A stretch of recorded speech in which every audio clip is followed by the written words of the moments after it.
ইলিশ মাছ ভাজাটা বসাই দিব, তেল দিয়ে দিলাম কড়াইয়ে, তেলটা গরম হোক, মাছটা দিয়ে দিই বিসমিল্লাহ।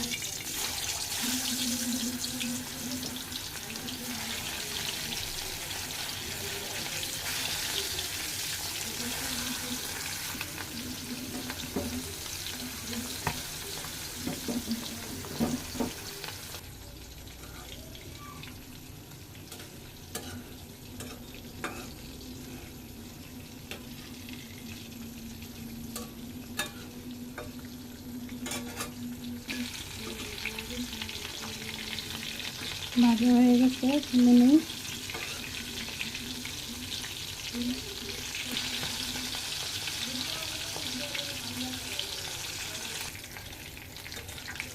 ভাজা হয়ে গেছে, নামাই নেই। ভাজাটা হয়ে গেছে, নামাই নিলাম।